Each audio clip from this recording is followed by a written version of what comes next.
எல்லாருக்கும் வணக்கம். விக்கி பேசுகிறேன் இயற்கை உணவுல இருந்து. இந்த பதிவில் நம்ம கவர் பண்ணக்கூடிய முக்கியமான டாபிக் வந்து சுகர். தமிழில் சொல்லணும்னா சர்க்கரை. இங்கே வந்து டயபெட்டிஸு சர்க்கரை நோயை பற்றி இங்கே மென்ஷன் பண்ணல. உடம்புக்கு தேவையான ஒரு எலிமெண்ட்டை பற்றி பேசிக்கிட்டு இருக்கோம். ஸோ அடிப்படையில் நம்ம உடம்பு செயல்படுறதுக்கு என்ன வேணும்? எனர்ஜி வேணும். தமிழில் சொல்லணும்னா சக்தி அப்படின்னு சொல்லலாம். இந்த எனர்ஜி நம்ம உடம்பு எதுலேருந்து எடுத்துக்கிடுது? உணவுலேருந்து எடுத்துக்கிடுது. நம்ம சாப்பிட்ற உணவுலேருந்து நமக்கு தினசரி செயல்படுறதுக்கு உண்டான சக்தி கிடைக்குது. ஆனால் எல்லா உணவுலையுமே நமக்கு கிடைக்கக்கூடிய சக்தி ஒரே மாதிரி இதுதானா? நம்ம ஸ்கூல் டைமில் படிச்சிருப்போம், sugar is equal to energy. அந்த உணவில் உள்ள இனிப்பு நம்ம உடம்புக்கு என்ன தருது? எனர்ஜி தருது. இனிப்புனா வாயில் டேஸ்ட் பண்ணி பார்த்து இனிக்கிற இனிப்பு கிடையாது. எல்லா உணவுலையுமே இனிப்பு இருக்கும். அந்த இனிப்பு தான் உங்கள் உடம்புக்கு என்ன செய்யும்? எனர்ஜியை கொடுக்கும். ஆனால் இந்த இனிப்பு, உணவில் உள்ள இந்த இனிப்பு எல்லாமே பொதுவானது தானா? எல்லாமே ஒரே மாதிரி இது தானா? இதில் 2 வகையான பாயிண்ட் ஆஃப் வியூ இருக்கு. மனுஷங்களை தவிர்த்து மற்ற உயிர்களுக்கு எல்லாமே உணவுலேருந்து கிடைக்கக்கூடிய சுகர் வந்து ஒரே சுகர் தான். ஏன்னா எந்த உயிருமே, மனுஷனை தவிர எந்த உயிருமே சமைச்சு சாப்பிட்ற உயிர் கிடையாது. இயற்கையிலேருந்து கிடைக்கிற உணவை அப்படியே டேரெக்டாக சாப்பிடுமே தவிர, எந்த ஒரு மாடிஃபையும் இல்லாமல் நேரடியாக சாப்பிடுமே தவிர மாடிஃபை பண்ணி சாப்பிடாது. ஸோ இங்கே வந்து என்ன செய்யலாம்? மற்ற உயிர் அப்படின்னு போட்டுக்கலாம். இங்கே வந்து நம்மளை மனிதனை போட்டுக்கலாம். அப்போ மற்ற உயிர்களுக்கு பார்த்தீங்கன்னா எல்லா சுகரும் என்ன சுகர் தான்? நேச்சுரல் சுகர், இயற்கையான சுகர், சமைக்காத சுகர்.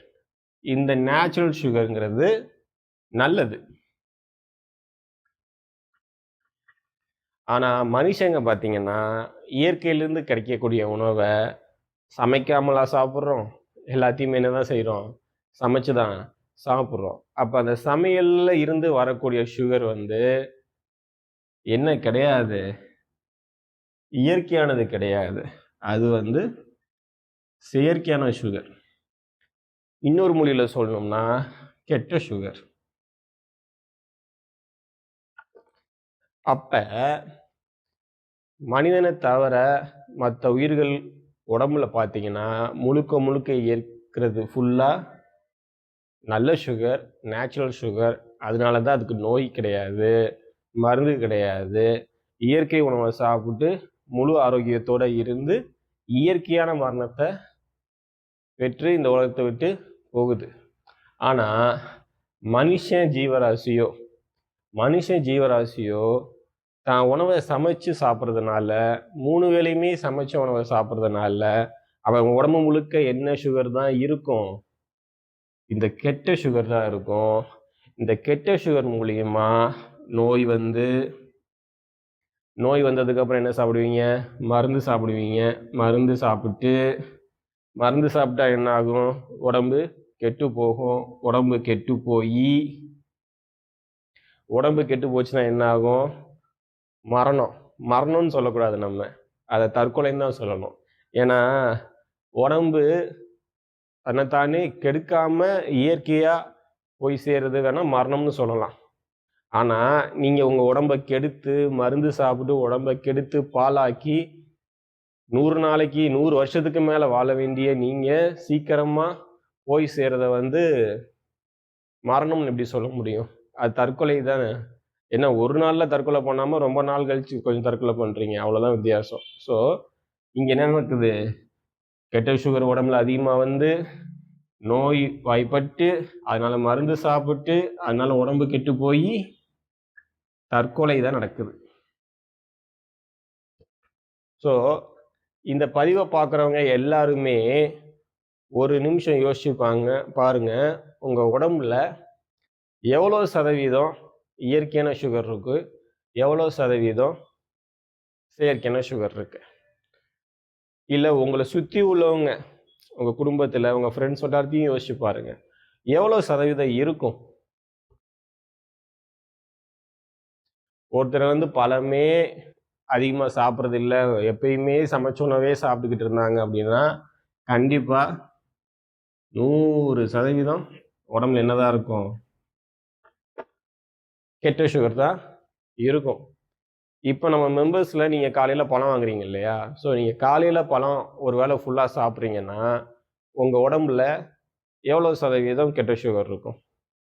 மேபி ஒரு நீங்கள் காலைல பழம் சாப்பிட்றதுனால ஒரு 20லிருந்து 30% நல்ல சுகர், ஒரு 70% கெட்ட சுகர்னு வச்சுக்கலாம். இல்லை 20% நல்ல சுகர், 80% கெட்ட சுகர்னு வச்சுக்கலாம்.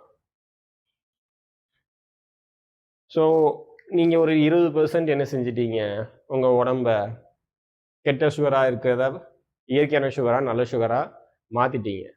ஸோ ஆரோக்கியத்தை பற்றி அடிப்படையான விஷயம் இதுதான். இயற்கையான முறையில் ஆரோக்கியம் அடைகிறதுக்கு நீங்கள் ரொம்ப ரீசர்ச்லாம் பண்ண வேண்டிய அவசியம் இல்லை, ரொம்ப சயின்ஸு டேட்டாலாம் படிக்கணும்னு அவசியம் இல்லை. நீங்கள் புரிஞ்சிக்க வேண்டியது ஒரே ஒரு விஷயந்தான், உங்கள் உடம்புல என்ன சுகர் இருக்குது, இயற்கையான சுகர் அதிகமாக இருக்கா, இல்லை சமைச்ச உணவுடைய கெட்ட சுகர் அதிகமாக இருக்கா. இதில் எவ்வளோ சதவீதம் இயற்கையான சுகர் அதிகமாக இருக்கோ அதுக்கு ஏற்றபடி உங்களுக்கு என்ன கிடைக்கும், ஆரோக்கியம் கிடைக்கும்.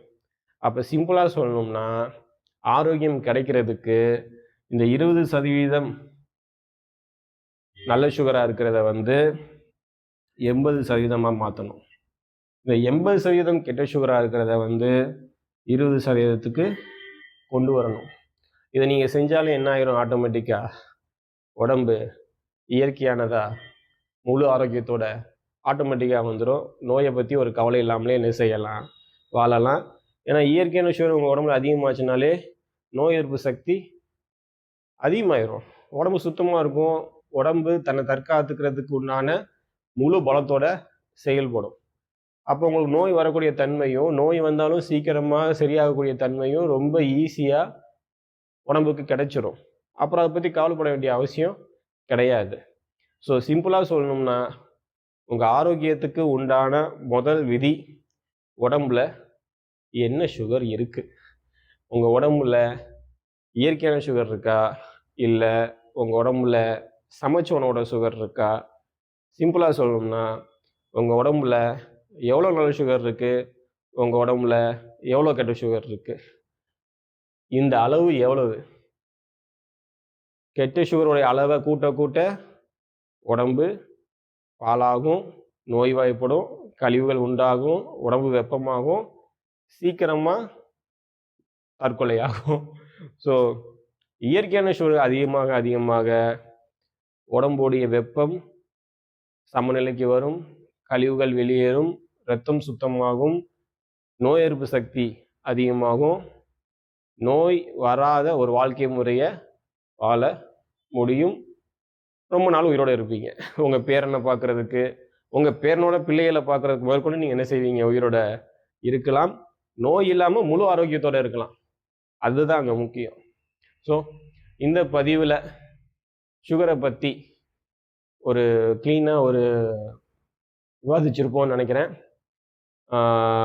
நிறைய பேருக்கு இந்த கெட்ட சுகர் நல்ல சுகரை பற்றி இன்னும் டவுட்ஸ் இருக்குது அப்படின்னா நீங்கள் எங்கள் கம்பெனி நம்பருக்கு நேரடியாக கால் பண்ணலாம், என்னை கனெக்ட் பண்ணுவாங்க, நான் உங்கள்கிட்ட பேசுகிறேன். ஸோ இந்த பதிவை பற்றி ஏதாவது சந்தேகங்கள் இருந்துச்சுன்னா கீழே கமெண்ட் செக்ஷனில் தெரிவிங்க, நான் எல்லாத்துக்கும் ரிப்ளை பண்ணுறேன். இதை தாண்டி முழு இயற்கை உணவு முறையாக ஃபாலோ பண்ணி நான் என் உடம்பை பாதுகாக்க நினைக்கிறேன், முழு ஆரோக்கியத்தை பெற நினைக்கிறவங்களுக்கு every month last week Sunday work shop நடக்குது. கீழே டிஸ்கிரிப்ஷனில் ரிஜிஸ்ட்ரேஷன் லிங்க் இருக்கும், அதை பதிவு பண்ணிக்கோங்க. இயற்கையை நம்புங்க, பழங்களை சாப்பிடுங்க, ஆரோக்கியமாக இருங்க. நன்றி.